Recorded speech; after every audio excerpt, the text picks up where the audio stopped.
you ever asked yourself, why do I keep ending up in the same kind of relationship, even when I know it's not good for me?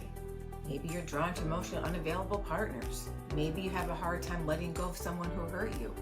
Or, like many other people, you blame yourself every time things fall apart. And if that sounds familiar, I want you to know you're not broken, you're not alone, and the upside, you're becoming more aware. And that's where the healing really starts. But awareness is just the first step.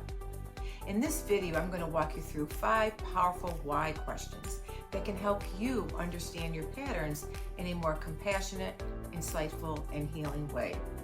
And then that can help you change the way you see your relationships and help you pivot to something healthier. Because the truth is, self-awareness is where change begins. But like I said, it's just the first step. So it's important to become more grounded and curious about this awareness that you have so that you can start to choose differently. And that will help you to heal. Question 1. Why do I blame myself when a relationship ends?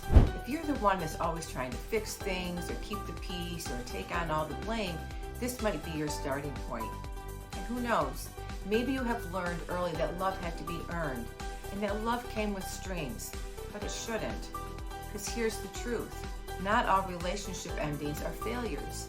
Sometimes, often, when a relationship ends, it allows you to pivot and make sustainable changes that you need to make in your life in order to grow. It provides you an opportunity to create a new narrative and a new path forward. And I often say there's a silver lining when these things happen, even if in the moment it certainly doesn't feel that way. Sometimes the real growth begins when you stop being the emotional caretaker of another person and start showing up for yourself in more authentic ways. Question 2. Why am I drawn to emotionally unavailable people? You may think it's chemistry, but often it's just familiarity, and that isn't always a positive thing.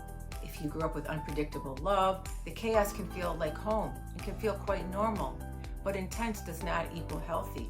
So you have to ask yourself, is this connection rooted in safety or in survival? This question alone can change the way you see attraction. Question 3.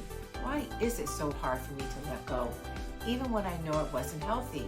I often find you're not grieving the person, you're grieving the potential, and you're grieving the fantasy, the version of the relationship you hoped it would be, the self you thought you'd like to become, or you get to become.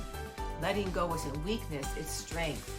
It's healing from the illusion of potential and returning to your truth. Question 4. Why do I equate love with proving my worth? If you feel like you have to earn love by being perfect, successful, attractive, or helpful, you're not alone. But real love doesn't require you to perform. Real love welcomes your whole and perfect self. So the question is, can you start showing up as that person and believe you're enough? And question 5. Why do I struggle to believe I deserve healthy love? This is often a main question at the core of all the other questions I just posed. If you've never seen what secure, respectful, consistent love looks like, it's easy to doubt that it even exists, or that it's for you, or that you can have that.